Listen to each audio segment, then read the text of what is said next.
Welcome back to the Pick Six podcast, and we're looking at Week 7 of the NFL season today. Katie Mox and Will Brinson here, joined by Sportsline's finest RJ White and Alex Selelnick, aka Propstarz. This episode of Pick Six is presented by FanDuel Sportsbook. Make every moment more. And if you like winning picks, make sure you sign up at sportsline.com. Use the code PICK to get your very first month for $1. I will say Katie Mox now has picks up on sportsline.com. So make sure that you see them there along with the rest of the crew. The last episode in the feed had Brinson, Brady, and Lige explaining the scoring drought in the NFL this season and playing a little buyers and sellers before the trade deadline. You can check that out on our YouTube channel or anywhere that you get your podcasts. All right, let's bring up the betting record from last week, Harry. We had it, and then we lost it. Week 6 was a backslide for most of us, except for RJ, whose plan to overwhelm us with bets and catch up seems to be working. And for the third straight week, Propstarz got robbed of a winning record by just a handful of yards. Some bad beats there for our Propstars. Guys, how are we feeling? Brinson and I had kind of a tough week, 2 and 4. Well, we tough were for a lot of people. Yeah, well, it was a tough week. Unders unders hit like crazy.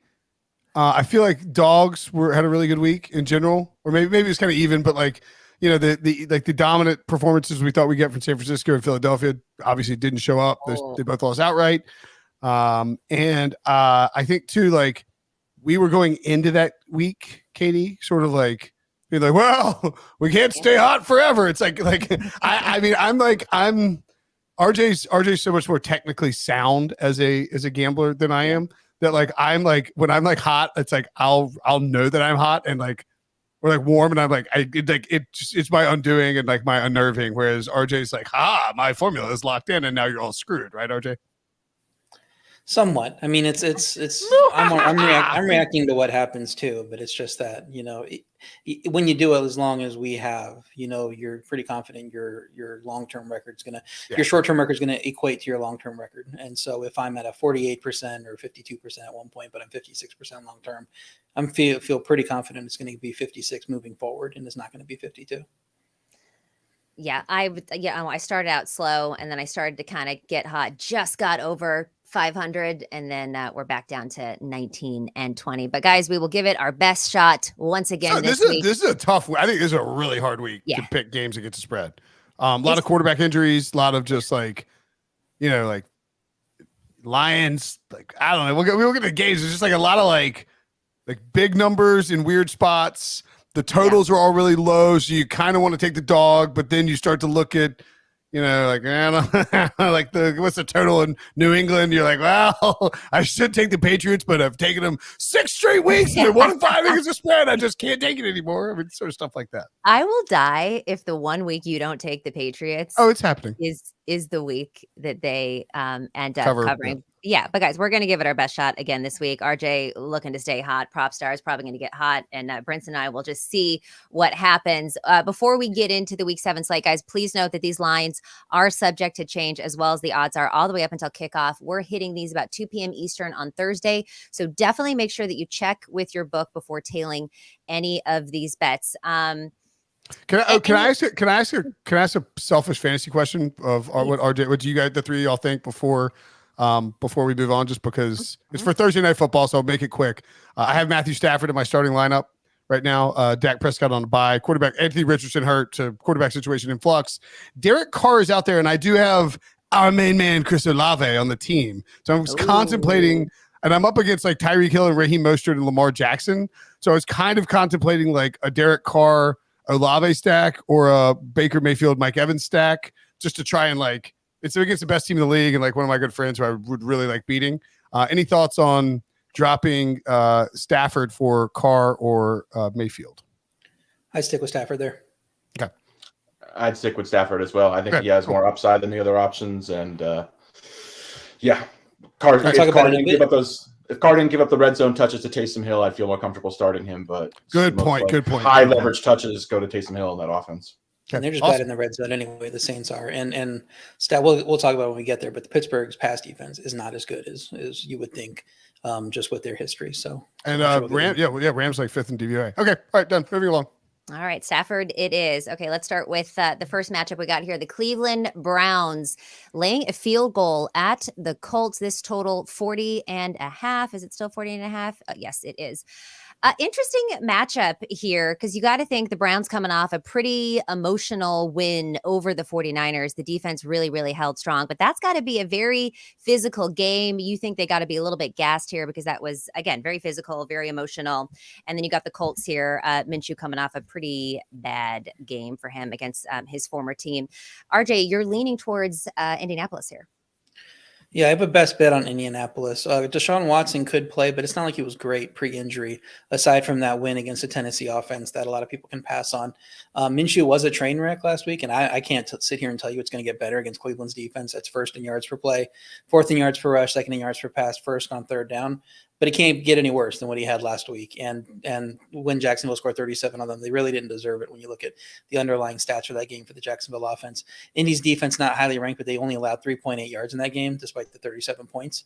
And if Deshaun Watson is in, based on how he's performed when he was healthy before the injury, I would only make this on Cleveland -1.5. So I think we're already getting out over our skis here with making it 3. And if he's, the only reason not to take Indy right now is if you think he is going to get ruled in and the line goes up even more, then you get Indy at +3.5. But since we're recording this show now and it's 3, wanted to lock it in now because I like the value at +3. RJ, Props, any thoughts on players in this game? Yeah, no prop lines out yet in this game. I just think because of the uncertainty as far as Cleveland's quarterback is concerned. This should be, I feel like, a lot of defense in this game. Browns defense has been very stout this year. So, just kind of waiting for lines to open up. Yeah, I would think the quarterback situation is definitely concerning. I mean, look, Cleveland was up there in terms of all-time DVOA through 5 weeks. Now the 15th best team in terms of defensive DVOA through 6 games. I mean, in like the history of the stats. I mean, this is like a very, very, very good Browns defense. It does feel like the way that the Colts can work though, with sort of if they've been aggressively like ground and pounding and like run some faster stuff, that I would probably lean towards where RJ's going, where it's like, if it's PJ Walker, like catch it, like laying 3 on the road. I mean, he's crazy. PJ Walker's 5-0 in his NFL career. That's fine. Yeah, I saw him like he threw 4 touchdowns, 8 interceptions. Like the one thing, RJ, the Colts lost. I'm drawing a complete blank on who. They lost their best run stuffer, or maybe second best run stuffer, to suspension this week. Any concern there with how the Browns might run the football? There could be a concern. We saw actually Jerome Ford had a good game. Kareem Hunt was solid. I don't think that there's been consistency with those guys though. And the Colts defense has been strong overall. That we saw Travis Etienne come in with a couple really good games heading into that game against Indy, and it's not like he tore them up on the ground. So sure. I think they can get it done there. And the linebackers can support, the absences up front on the defensive line. Okay. Moving along to, we did this on Monday. You started to go through these things. You're like, man, these games like this. If you were hoping for a magical like rebirth of scoring around the NFL, this is not the week for you. If you are, these lines they're all a field goal or below. Yeah. Oh no. Very tight lines. But I mean, just like the over unders here are insane. I mean, the Commanders 3-point road favorites against the New York Football Giants. A total of, pretty much it's like an identical, uglier version of the game we just talked about, with the Commanders as a 3-point road favorite, and then a really low total, 37.5. I think they're talking about the weather in DC is going to be really bad, like 25-mile-an-hour winds on Sunday and stuff. It's in New York, which is what's that? Far. It's in New York. Oh, it's in New Jersey. Sorry, yeah, obviously. Yeah, but that's not too far from DC, so the weather's pretty much the same. It's easier because I can just do MetLife Stadium and actually look at the weather there. I think it's supposed to be it's just supposed to be like a ton of wind on Sunday, and just something that like is going to create a problem for two quarterbacks who I love Sam Howell. We talked about our love for him on this game, the show a bunch, but like Daniel Jones and Sam Howell not afraid to turn it over. Yeah, wind 20 mile per hour, 50 degrees. Going to be, like this is just going to be a case where like you could see some balls floating in the air here, right, RJ? I wouldn't be shocked if like this total went over, but like based on defense. Yeah. Total dropping in this game with nobody expecting there to be offense in this game. I was going to lock it in at 39. I refreshed the site. It was 37.5 because of these 20 plus mile per hour winds. And I don't know that I want to take it that low. Washington had minus 1.2 yards per play differential against Atlanta despite their win. Only had 193 total yards, went 2 for 10 on third down. They did not have a good offensive game despite winning that game. Turnovers saved them there, and maybe they'll save them here because the Giants aren't exactly a turnover-free offense with the quarterbacks and their situations there. Offensive line completely decimated. I think 4 of them missed practice on Wednesday, and then another guy, Shane Lemieux, tore his pec in practice on Wednesday and now out for the season. So they just cannot catch a break there. It's hard to back them catching a short number at, +3 is relatively short, especially with a decimated offensive line. I just can't trust Washington as a road favorite, especially of 3 points when they're 24th in yards per play on offense, 27th on defense. I don't know. You can make them favorite on the road. So I'll be staying away from this game unless the total creeps up a little bit and I want to play the under, but I just can't trust either of these teams with this line. Yeah, and I've got a best bet on Saquon Barkley over 14.5 yards for his longest rush. I don't typically bet these props or like these props, but Saquon is a rare exception. He just has a really big boomer bust style, coupled with the fact he's always amongst the league leaders in explosive run rate, breakaway yards as well. We saw him. He looked super healthy in his first game back against Buffalo, handled nearly 30 touches despite having coming off of that high ankle sprain. So that was really encouraging. Washington's defense gives up a ton of explosive plays. They're bottom 10 in nearly every defensive rushing metric. So I expect the game plan to once again be focused on Saquon Barkley, and he's just a threat to rip off a big play every time he touches the ball and just has that sort of running style as well. And this defense is vulnerable to giving up big plays. So I really like this spot. Do anyone else think that Saquon looked like much slimmer in his upper body? I thought he came in, he was running. I was like, that looked like Saquon's usually like very like, I wonder if it's like a designed sort of thing where you want to like, they be lighter up top. Well, just because like he's dealing with like these lower body injuries and it's like, they're like, dude, you got Quadzilla going, like just like lose some, like shed some weight up top. It's gonna be a little bit lighter, like it's gonna make you come back quicker. And he was. I'm not saying he was thinner, like he wasn't big before. He's just like he wasn't as like bulky and like strong. He looked like a different player, I thought.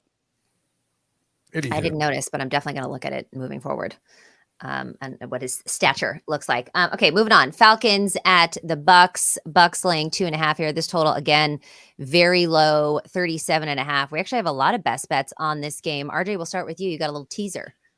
Yeah, I think the Falcons in a teaser here. The Falcons never win games big. They never lose games big. They are what they are. They're playing field goal games all the time.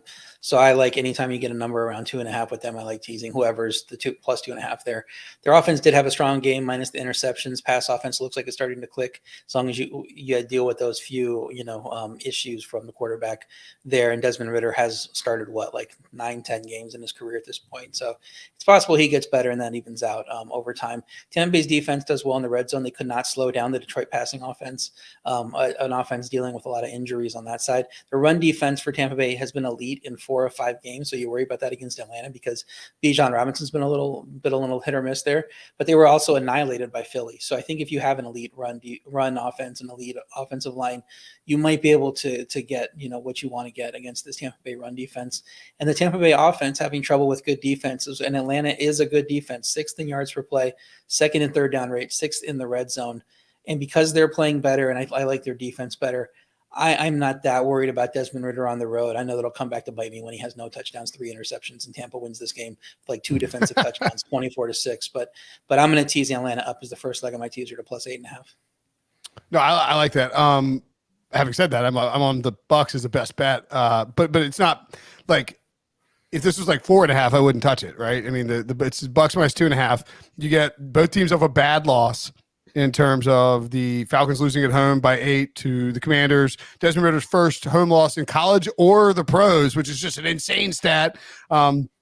Baker Mayfield, I didn't realize this, but Peter King was on Pro Football Talk Live, I think, and it's before the Bucks got, they lose 20-6 to the Lions, but it really felt like kind of just like a stiff arm, like the Lions were like, nah, we're here. And dude, how many Lions fans were in Tampa Bay for that game? My goodness.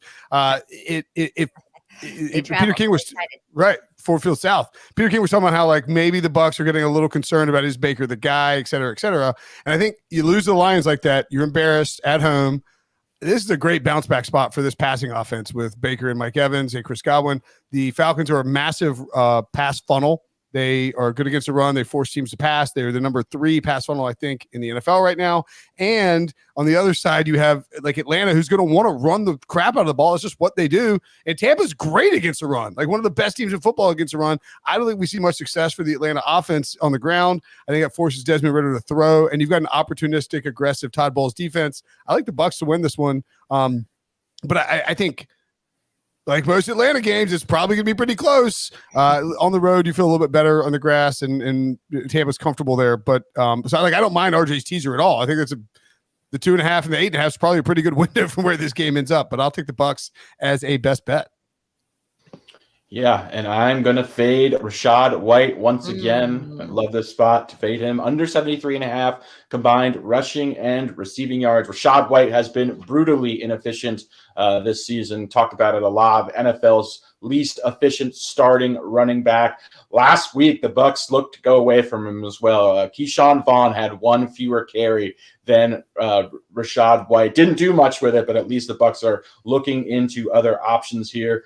Both Brinson and RJ mentioned this Falcons defense. The run defense has been superb. First in EPA allowed per rush. This has been a really, really good run defense. They've also done a great job limiting opposing running backs out of the backfield as far as receptions and receiving yards go, giving up the second fewest yards in that category per game. So I love, once again, fading Rachaad White under 73.5 combined rushing and receiving yards. I love that. Yeah, I looked at taking his under. Oh, sorry. Sorry, go ahead. I just want to say I looked at taking his under 2. My worry there was he played like 70-something% of the snaps anyway, and that game got out of hand quickly, and they were playing from behind. So maybe that's why he didn't get a ton of carries. And with this game, they're projected to win the game because they're favored. So I think it's a little bit more different game script. So I was worried about putting it in the under of whatever his rush yards are, 53, and then he gets to like 56 on 17 carries. And I curse myself again for taking another prop that loses. Well, I always give out quarterback interception props, usually taking the over on them. And then last week I decided to give Jimmy Garoppolo some love and say that he wouldn't throw his first interception, and he threw it on the very first drive of the game. So we're going back to our roots, and we're fading quarterbacks in the interception market. Desmond Ridder, yes, to have an interception. He's got 6 already this season. 3 of those came in last week's loss to the Commanders. Tampa Bay's pass defense ranks 26. They concede 247 yards per game, but they also create a lot of pressure up front. They have 15 sacks so far on the season. So that to me is a recipe for opposing quarterbacks to throw interceptions. The Bucs have hurried pretty much every quarterback to an interception, except for Derek Carr. You got Cousins and Goff, both threw 2 picks. Hurts and Fields also turned the ball over once. So give me Ridder to throw a cookie here at -114. One guy I did want to bring up really quickly, just coming off that fantastic week last week, is Drake London, career best, 12 targets, had 125 yards. Finally, Desmond Ridder is obviously back-to-back 300-yard passing games, has the number 1 receiver in Drake London, who looks really good. I think this also is a really good matchup for Drake London against this Bucs defense that is a pass funnel. They give up a ton of production to opposing number 1 wide receivers. Drake London's yards are in the mid-40s again, so I expect potentially double-digit targets for him. I think he could easily eclipse this. I'll also be looking at his alt totals in addition to his over on his receiving prop. And I think going back to Katie's pick. Katie's pick real quick. I think it's like -114 or something on FanDuel. So, I mean, that was one of the – I looked at it too, and that was one of the reasons I almost pulled the trigger on it, because pretty low number there for over on this guy on the road. You would think it'd be a lot higher. So, yeah, he's just bad on the road. And, if you think about it, there's all kind of dovetail together too, like a Ridder pick over Drake London. It's like they're just not going to be able to run the ball. They're going to have to pass it a bunch, and it might not go well for Des Ridder, but certainly well enough where they can say we could actually, I think in theory, we could all win a bet on this, even though we're like not everybody's on the same page. Like we could go 4 for 4 on this Falcons Bucs game. Can't wait to watch that. That's an NFC, so it's probably on Fox. I don't really care if I watch it. Just kidding. The Bills at the Patriots. Now that's what used to be a great game. It is been pretty one-sided recently. I actually picked, I've got a best bet here, and I'm head-to-head against RJ, which is never a comfortable spot to be. But I got the Bills laying the 8.5 on the road against the Patriots. Going to Foxborough, laying, 8.5 points on the road in a divisional matchup with a total of 40.5. Here's the thing, though. 7 meetings between the Bills and the Patriots since Tom Brady flew the coop and headed south for Tampa Bay. The Bills are 6-1 in those games straight up. The only loss by the Bills was the 14-10 win game, famous win game where Belichick showed up. I was like writing this down last night too in the best bets, and I was like, Bill Belichick showed up in a Navy mask. I was like, does that like sound weird? Like, just because it feels like a long. You still see people wear masks and whatnot. It's fine to do whatever you want, but it's like, if you'd written that in like 2021, people were like, of course he's in a Navy mask. Like he's just, it's not a Navy. Don't I remember he did this? He was doing the interview with Tracy Wolfson, and he had on like the Navy midshipman mask. And in hindsight, he was like, oh, he's gonna run the ball 700 times in this game. And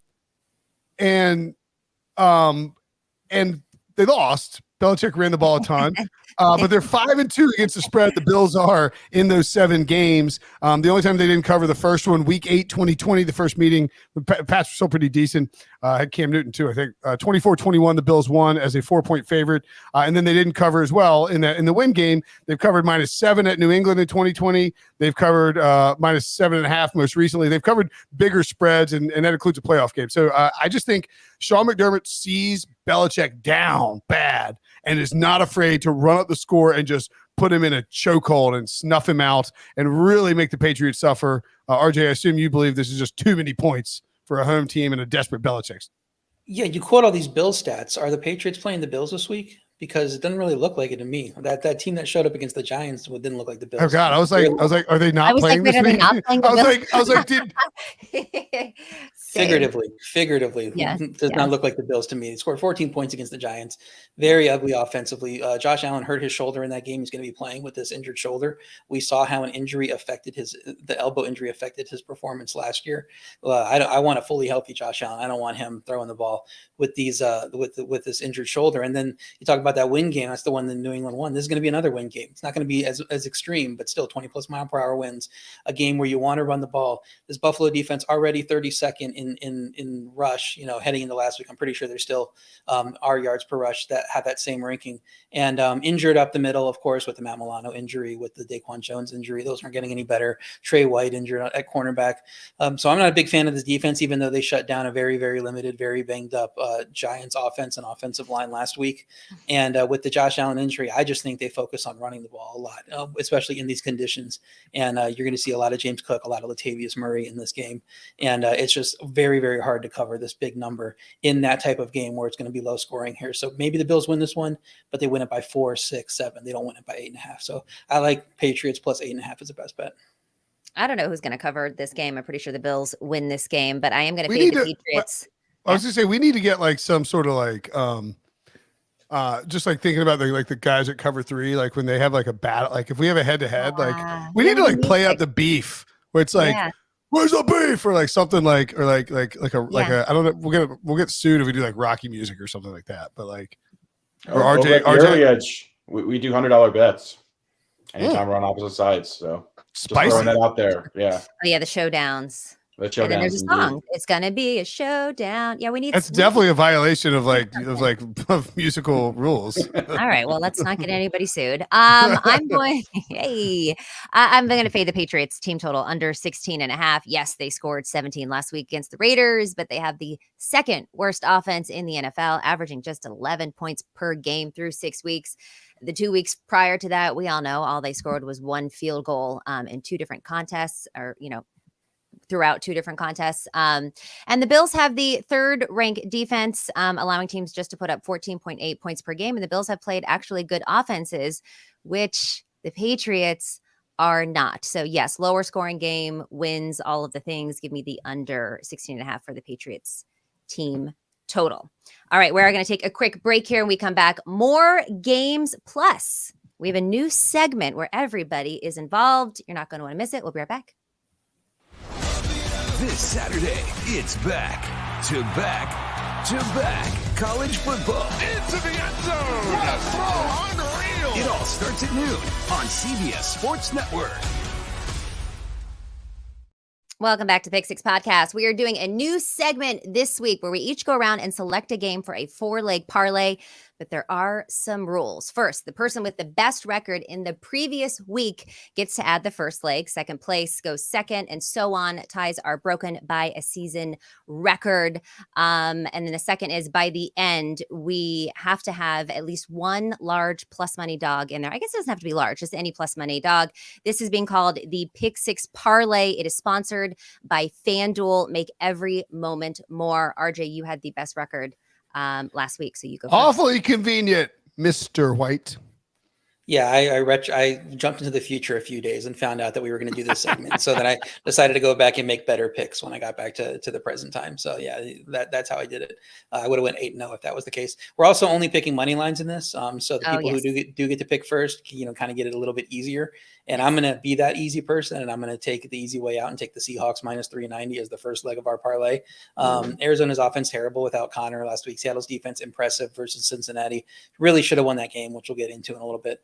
So I just don't see Seattle losing this game. They're going to be everybody's survivor pool pick, and for good reason. So Seattle minus 390 first leg of our parlay.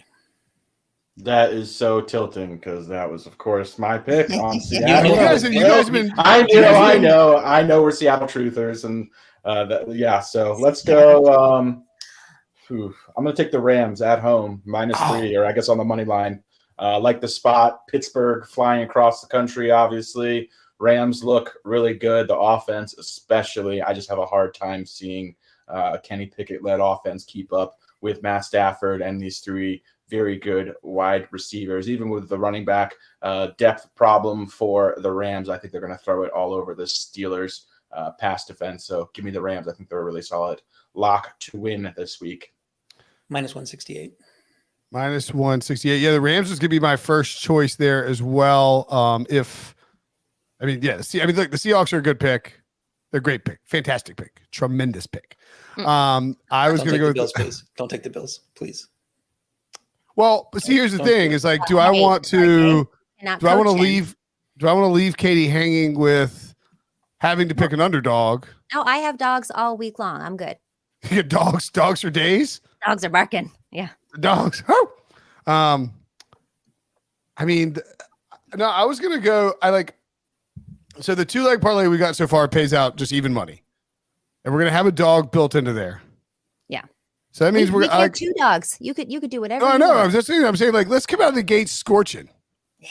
And get like some I don't know if we need 2 dogs, but I think if I had the Bucks in there, and I like the Bucks. You guys feel okay about the Bucks? Actually, I don't care. I'm taking the Bucks. It's my best bet.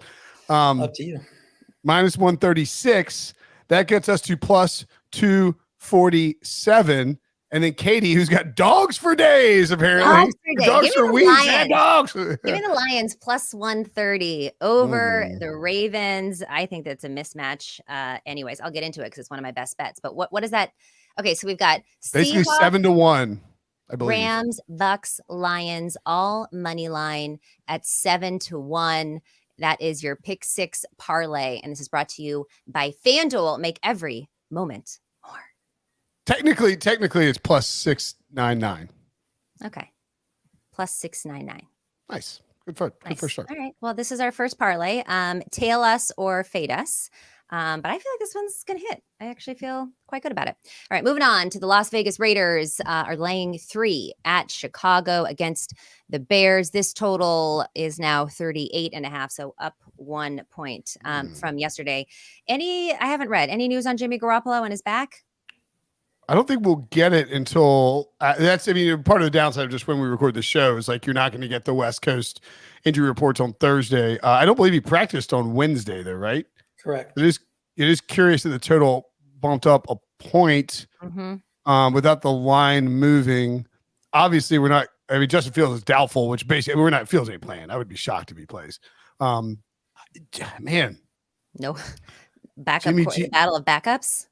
Yeah, I mean, it's probably going to be a backup quarter. It's just interesting that the line jumped up a full point like that. I mean, that really would indicate that they think Jimmy G is playing. I think it's impossible to have a best bet on this. Nobody does, I don't think. And RJ, what would you do? I mean, props. You're not having no props available on this one, right? RJ, how would you handle like the Jimmy G situation in terms of what you do with the this line and this total? Yeah, I think you're looking to play Chicago, even with the unknown quarterback there for them. I think they can run the ball. This might also be, I don't think it's going to be as bad a win game, but it could be some type of win focus here. Their defense looked great against Minnesota's offense. Gave up 1 touchdown drive, 2 long field goals, but having those defensive backs back for that backfield, a lot of backs there, but really helped them out. Vegas offense struggling to finish drives against New England, 1 for 6 in the red zone. They kept New England in that game and gave New England a chance to cover and almost win at the end before that safety. All the Vegas offense does well is throw. Their run game isn't bad. But if Jimmy's even plays and he's limited, that affects that and how he throws the ball there. So I think the Chicago D, even though you would think they'd be beatable just by their stats for Jimmy or Brian Hoyer, because they stepped up last week, I think that's the team you want to back. Wait to see, though, if Jimmy trends toward positive and you think you can get a +3.5 or +4, that's when you want to take Chicago. I think because we already know that the Fields is out, that it's not going to get any more wild on the Chicago since people aren't going to want to bet them. So if I'm going to be on a side on this game, it's going to be Chicago. I just kind of want to see if I get 3.5 or 4. Cool. Yeah, I think we can kind of move. I mean, just like you just don't know. This game is going to be. I think RJ is 100% right. That's what you do with this game. You're just not going to see a bunch of props because you got these backup quarterbacks in there, and it's just a hard game to pick because it's 2 teams with quarterback questions. The Lions at the Ravens. No questions here. No. Katie's Lions. My Lions. What are we talking about? These are my Lions. Our Lions. Our Lions. I love this. I love this Lions team. I mean, like I wish I could go back in time and change my. If I could go back in time, I would make my Super Bowl pick the Lions versus the Dolphins because like that, it just it's like I didn't. I would have concerns about the Dolphins and Lions hype was too big, but like, man, I mean, they are just they're America's new team. Move over, Jaguars, Browns. You had one year with Baker Mayfield in 2018. You're done, son. Move over, Jaguars. You were the team last year. Now it's the Lions. This is Dan Campbell, Jared Goff's redemption story. Like, I see these Lions fans traveling around the country. Yeah. Like, if you've seen the videos of like Tampa, like them invading Tampa Bay, it is Raymond James Stadium. It is awesome.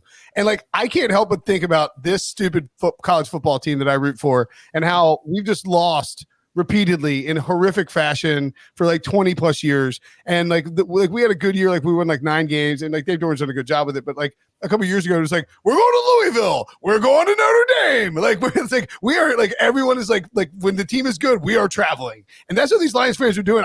I have no like they showed up at Lambeau Field, they showed up at Tampa Bay. I think they might show up at Baltimore and be loud for this game too, because they're like, who knows when the next time this team is going to have a chance to make a legitimate run is. And I want the Lions +3.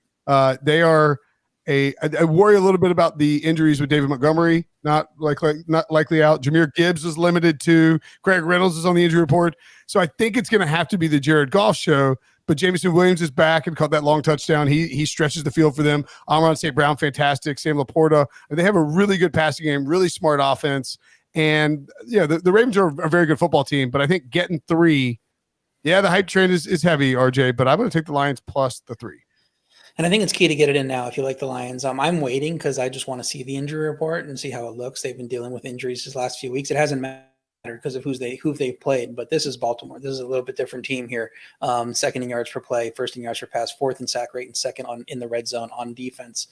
So this is a team where you want your full set of offensive players there, and we don't know if that's going to be the case here. Detroit's offense struggled with the run versus Tampa Bay, and we don't know who's going to be a running back now. Defense playing really well, but they also just faced Atlanta, Green Bay, Carolina, and Tampa Bay. It's not a murderer's row of offenses that they've been facing here. So I do think they're good. They gave up 393 yards to Seattle, and they were helped by the Kelsey injury a few 48 hours before the game against Kansas City. So I don't know that they've been super tested. So we'll see if the wind is a factor here. If Lamar pulls it down and runs, give them a little bit of a different flavor offensively. I would lean to Detroit side because my power ratings only make it 1.5. I think these teams are even, and I think you only get 1.5 points for being in Baltimore. But if injury report looks bad, I'll stay away. So I'm only a lean Detroit right now.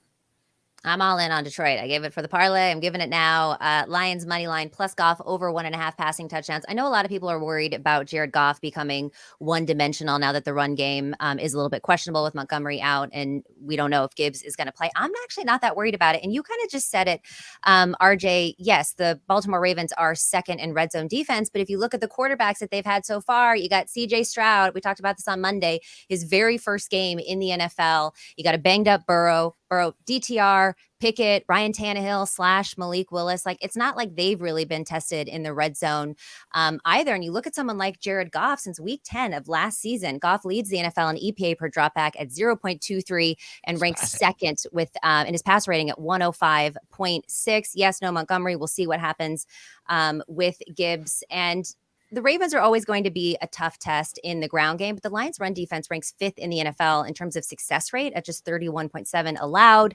So I think this game has the Lions all over it. I know a lot of people think that this is the best team in the NFC right now. I don't know if I necessarily believe that, but Jared Goff also, he has had at least one touchdown in 6 games so far this season. He's had 2 in 50% of them, and he's hit over on this prop in 2 of his last 3. So if they're going to win with the passing game, then Jared Goff has to get at least 2 passing touchdowns. So those are my 2 best bets. And just for protocol purposes, you probably just take the +3, I think, because we don't. I mean, like, well, yeah, but like, I don't know how we would add it to the record. His point is that you don't get any benefit for the show. Yeah, like you should just take the +3. Like if they lose by 3, it's a push. You know what I'm saying? Like I mean, like because we just do records.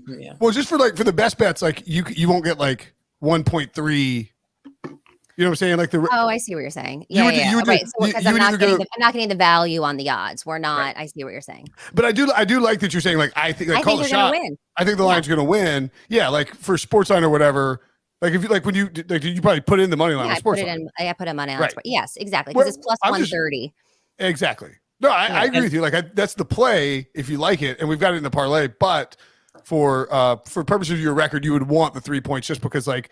You're basically getting like like 40. Harry, change this to 3, even though I do think Lions win outright.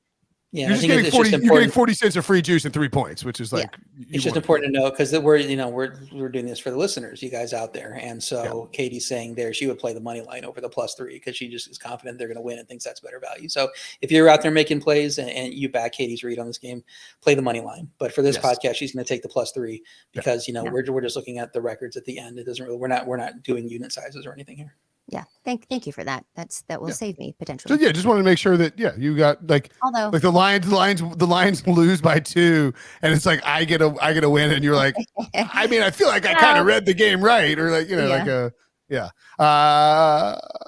anyway. I've got a best bet for this. Oh, sorry, guys.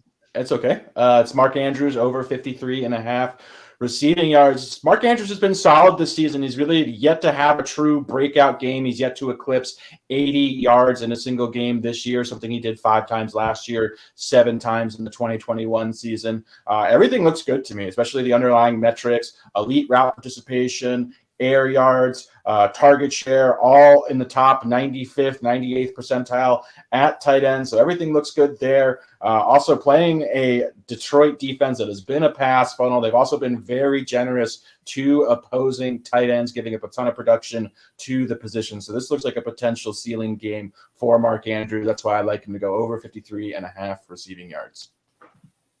Love it. I love that. All right, moving on. The Steelers will be at SoFi Stadium to visit the Rams. Rams laying a field goal. It's interesting is they're just getting home field advantage. Although I do think there'll be more Steelers fans there in Los Angeles than there are Rams fans. This total 43.5. Have we seen any spread so far over a field goal? I don't think so. Bills minus 42.5 at the Patriots. Yes, there is that one. Otherwise, very, very, very tight spreads here. Brinson, you talked about Matt Stafford at the top of this show for fantasy. Are you leaning on him?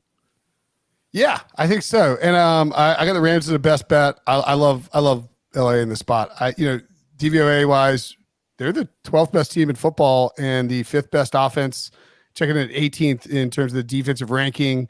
The Steelers, not like terrible, but they're 20th and 28th on offense, 11th on defense. And as RJ pointed out, that Steelers pass defense, not quite as, the pass rush can be certainly dangerous with TJ Watt and Alex Highsmith, but and they can stifle the run as well. But the thing about it's really hard to like overstate how effing good Cooper Kupp looks coming back from his injury. He is just 2021 Cooper Kupp when he was like had the all-time, like the greatest, like arguably the greatest year in receiving history. And then you have the development of Puka Nacua and all this, and then you also add in Tutu Atwell. So now Tutu Atwell can actually be the third option who gets deep. And they use him on that pre-snap motion where he like motions back into the formation. It makes it easy for him to he doesn't have to battle physically with a cornerback. Puka can work and can do his thing underneath without being the focal point for defenses. And Cooper Kupp just wins even when he is being like when he is the focal point. Yeah, Tyler Higbee in there as well. They brought in Darrell Henderson off the street. I saw somebody note that the last time Sean McVay signed a mid-season like street free agent running back was CJ Anderson when friend of the podcast, by the way, who loves Sonic the Hedgehog, who went nuclear. Yeah, I know, weird, right? Went nuclear down the stretch and for the Rams in the postseason. I don't know that Henderson's going to be like the guy, but he has experience in that system and this offensive line playing much better. I think we see a very, very nice game for Matthew Stafford here, maybe a couple touchdowns, and the Rams win fairly handily. The Matt Canada offense, RJ, not built to come back against anybody. Don't tell him he said that though. Yeah, the Matt Canada offense, 32nd in red zone rate, 27th in yards per play. So I don't even know if those are your stats, how the bye week is going to help. It's not like an extra week of preparation is going to make this offense any better than when it was coming into the season. The Rams defense seems bad. Couldn't seem bad coming into the season. Seemed like Aaron Donald and a bunch of dudes. They are 11th in yards per pass and 9th in red. Yeah, a bunch of him. 9th in red zone rate, 11th in yards per pass. They're getting it done. Like, and with a lot of these guys that nobody really knows. And the Rams offense now 8th in yards per play off a big game. Kupp looks unstoppable, like you said. The one thing I would worry about is the running back injuries. I know running back is a position nobody really values, but Kyren Williams is top 5 in rushing yards. So I don't know that you just plug somebody in there and it's going to work. But because Pittsburgh's defense isn't stopping the pass anyway, I think the Rams score points. I wanted to like Pittsburgh coming off the bye. Couldn't do it. I'm leaning to the Rams here.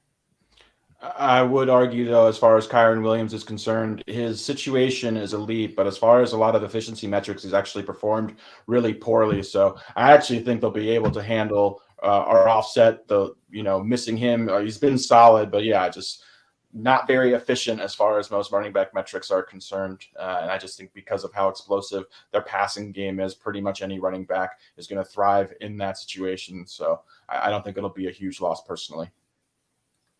Well, good luck with that. Cam Akers wasn't really thriving before. Well, he's not thriving on Minnesota either. Yeah, but I would say he's. Cam Akers might just stink. Like he had that one run last year after he got traded, but that's about it. But the guys they're going to throw out there might just stink too, like Royce Freeman and Myles Gaskin. I mean, there's a reason these guys didn't have roles before this week. All right, everybody good on the Steelers and Rams, because we are going to take a break. We have an NFC West matchup on the other side. But first, Sunday and NFL on CBS doubleheader features rivalries from coast to coast. Early action is highlighted by an AFC East matchup between the Bills and the Patriots. Later, it's an AFC West showdown between the Chargers and the Chiefs. The day kicks off at noon Eastern with the NFL Today. Sunday, the NFL is on CBS and streaming on Paramount Plus. Seahawks, Cardinals. We'll talk about it next. The Scudetto, where the soul of Italy meets the pinnacle of calcio. Catch Serie A on CBS Sports Network and streaming live on Paramount Plus. The frisky Arizona Cardinals headed to Seattle to take on Eugene Cyril Smith III and an explosive, I think, sneaky Seattle offense. Plus, the Seattle defense is number 1 in the league against the run right now. Boom 2.0. Yeah. I gotta be honest, Seahawks, easy best bet. Love seeing that someone else on this podcast is also on the Seahawks. And here's the basic gist of this. The Cardinals are still being treated by the public and by the market as the frisky Cardinals who are like coming out to cover. They went 3-0 against the spread their first 3 weeks. They won one of those 2 games. They could have started the season 3-0, legitimately. They could have been 3-0. And they have gotten absolutely corkscrewed the last 3 weeks by good football teams. We saw the 49ers put it on them. They had a chance to cover 14 and a half late. The Bengals took care of business against them, pulled away late, and Joe Burrow had Jamar Chase had that massive game. And then the Rams took care of business and just sort of snuffed them out. And I think injuries have piled up. You get through that initial 3 weeks after you try hard in the preseason, to try hard to start the year, and you're just playing these good teams, and it's just tough for them to keep up with good teams. Seattle at home in a divisional matchup. The Seahawks are a underrated team that are not getting enough credit because they just lost that game in Cincy 17-13. I love the Seahawks here, RJ. I'm best bet easily -7.5.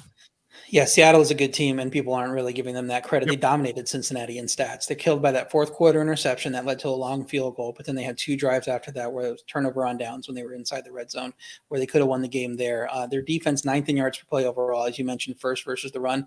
They are pretty bad in the situational spots, 30th on third down, 32nd in red zone. I'm not worried about that against this Arizona offense that seemed to collapse without James Conner here. They moved the ball a little bit versus the Rams. They could not finish drives, so I don't think they're going to score touchdowns in this game. I am impressed by Seattle's defense locking down Cincy after the first 2 drives of that game, gave them absolutely nothing in that game. Now that they are mostly healthy, they're already good against the run. They have very good depth in the secondary, which Alex and I talked a lot about before the season. This is the type of team that will overwhelm bad teams, and Arizona is one of the worst teams here. I have Seattle -7.5 as a best bet. Love it as a teaser leg too, but I think this line should be at least 9, so I think there's value playing it straight. But if you want to throw it in teasers, throw it in all the teasers you want. My other best bet in this game is Arizona team total under 17.5. The fact that we're on the other side of 17 with a defense that's proving that it's one of the better ones in the league, I think it's very good to take this under here as a 17.5 for an Arizona offense that isn't doing anything right now. I also love Seattle this week for the record, so a very good chance I wind up on that side. But yeah, I'm going to fade Arizona running back Keontae Ingram under 38.5 rushing yards. This guy averages 2.5 yards for his career.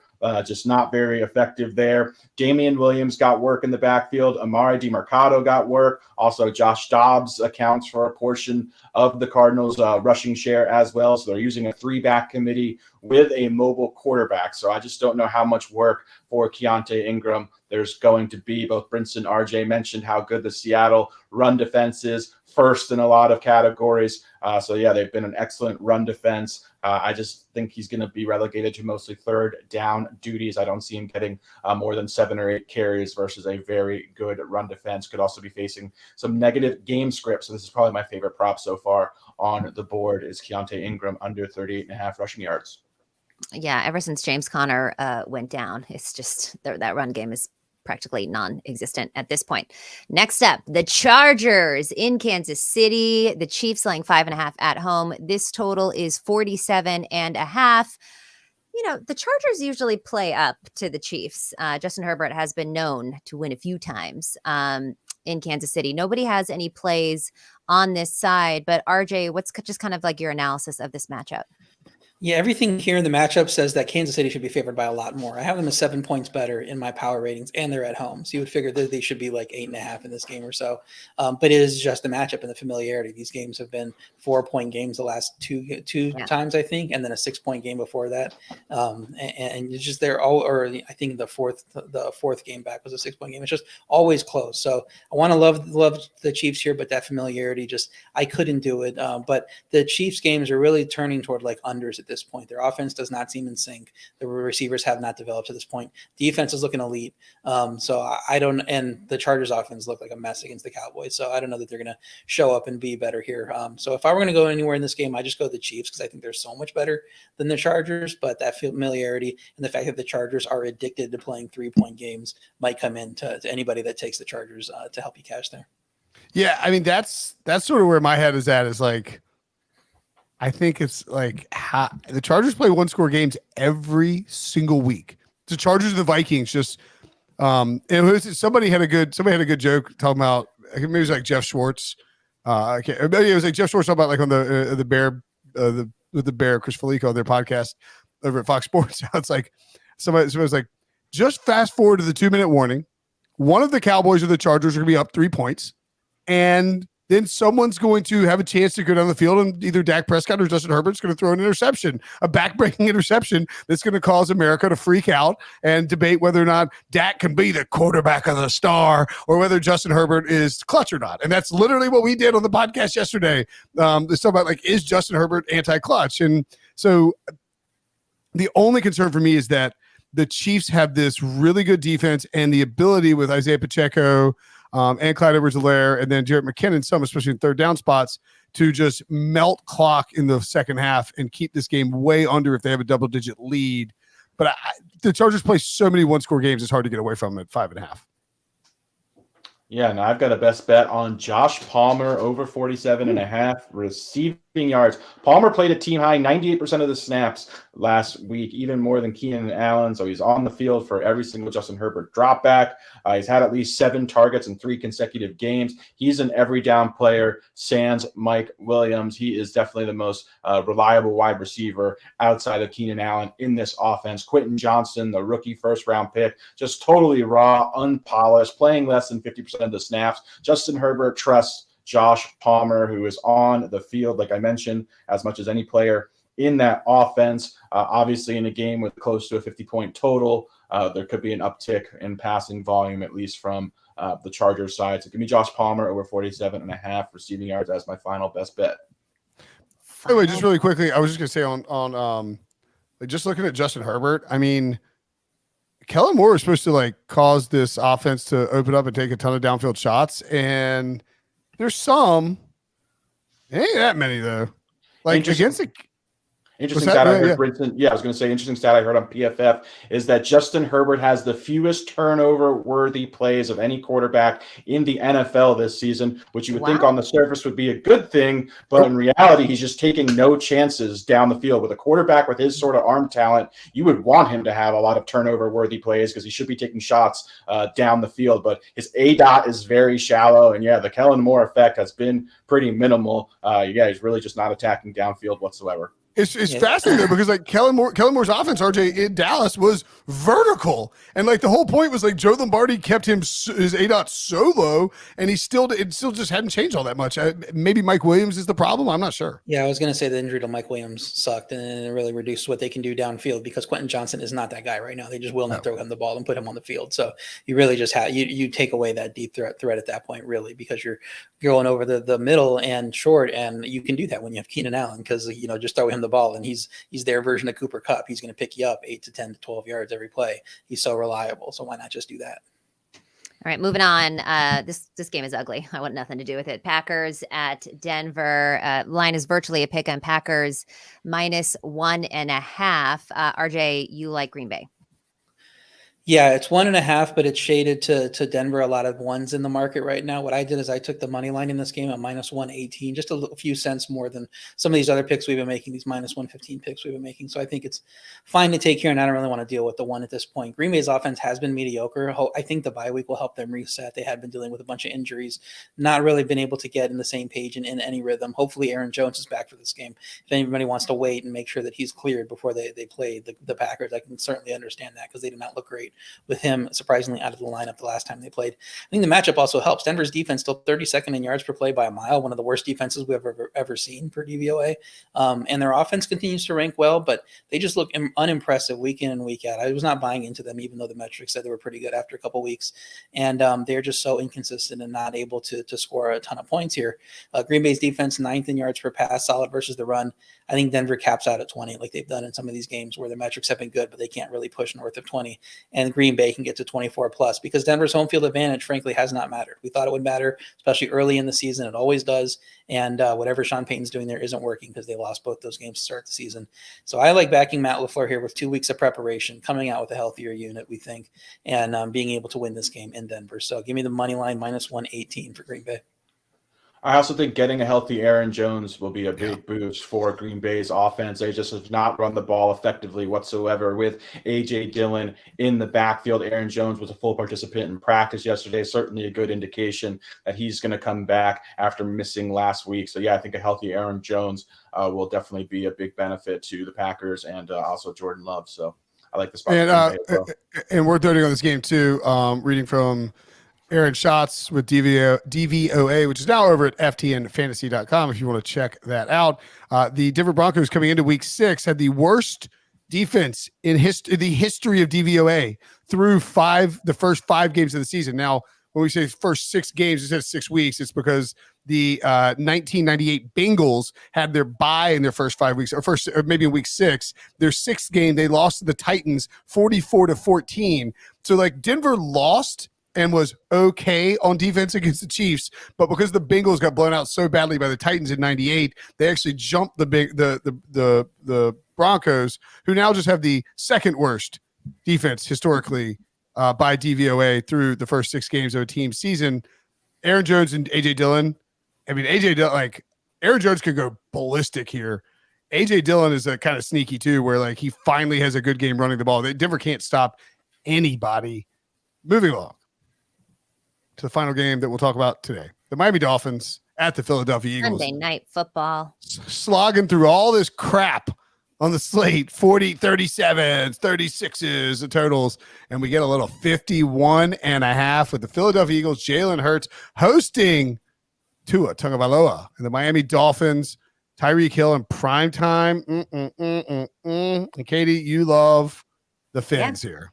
I told you I got dogs for days. I like the Fins, money line as well. But okay, I'm taking a money line but for purposes of this show, I will do 2.5, just for my record purposes. But look, the Eagles lost to the lowly Jets, I guess you can call them, although they're a little bit frisky here too last week. And normally I would say that the Eagles are primed for a really big bounce back, but I don't believe that this week, just because if you look at the Eagles secondary, they're still banged up. Even if they get Darius Slay back, I still give the edge to Tyreek Hill and Jalen Waddle in those head-to-head matchups. Obviously, we got to watch the Lane Johnson injury. He's got, I don't believe it's a high ankle sprain. I think it's just a grade 1 ankle sprain.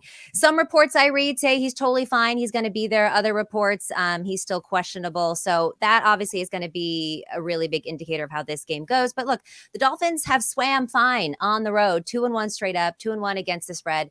I also like this over at 51.5 now, which is great because it was at 52.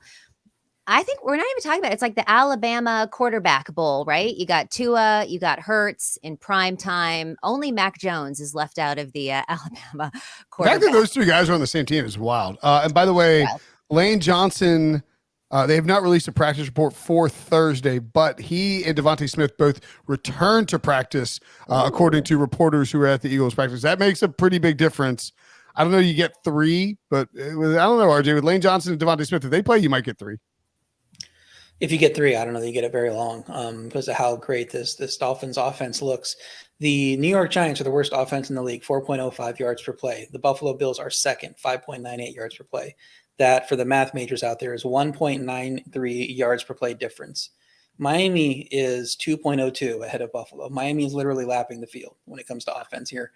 They are better than everyone else in the league by a mark of the second team to this 32nd team. So I don't know how you stop them. I don't know. I don't care who's back on Philly. I just think Miami's going to score points here. I think if they're down big, they're going to cover, especially when you tease the spread up like I'm doing, make it the second leg of my teaser at plus 8.5. I just can't see this team getting beaten by more than 1 score very often. I know it happened against Buffalo. There's some weird things in that game. I think Miami deserved to score more than 20 points in that game. So Philly, a little bit unlucky with that Jets game, -4 turnover day. You don't expect that very often. You don't expect Jalen Hurts to throw maybe the worst pass of his career on that pick that led to the touchdown that sealed the game there. But I think they'll play well here, but I just think Miami's too good offensively, and they're going to be able to keep this within a touchdown, within a score. So I'm teasing it up to 8.5 and not even worrying about what happens at the end of the game. And for the record, I just noticed this. I was going to look at the Eagles injury report. The Eagles have a whole thing. This Kelly Green Sunday night. That's fun. Dolphins better bring their A game with the jerseys, because that is a aesthetically very pleasing Kelly Green plus the Dolphins, maybe a little orange. Ooh, la la la la.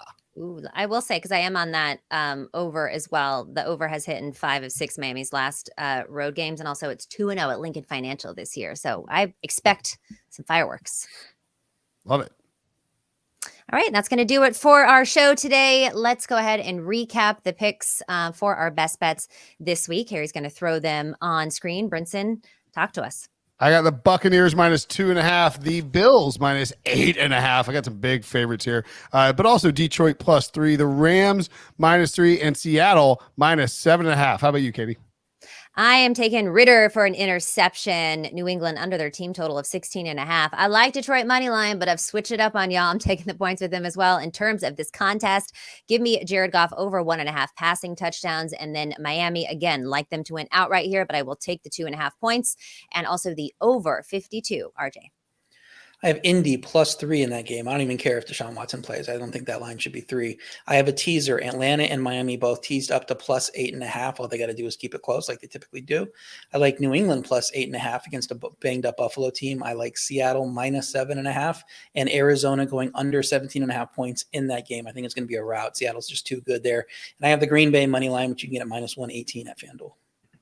And I have Saquon Barkley over 14.5 yards for his longest rush. Rashad White under 73.5 combined rushing and receiving yards. Mark Andrews to go over 53.5 receiving yards. Keontae Ingram, Cardinals running back, under 38.5 rushing yards. And last but not least, Josh Palmer over 47.5 receiving yards. I love it. Brinson keeps it very tight with just the spreads, and the rest of us have a bunch of other things trickled in on there. It's But because I do my best bets article on Wednesday night, and I'm like, just been doing 5 picks against the Move 'em spread every over. week, and I'm like, dude, like, Yeah. All right. That's the show, everybody. Make sure you join the Super Friends on Sunday for the Week 7 recap show. Remember to like, comment, and subscribe on our YouTube page for everyone listening to the audio version only. Do the same. Download, follow, leave a 5-star review, and tell your friends to listen and watch the pod. Good luck with your bets this weekend, and the Super Friends will see you Sunday night.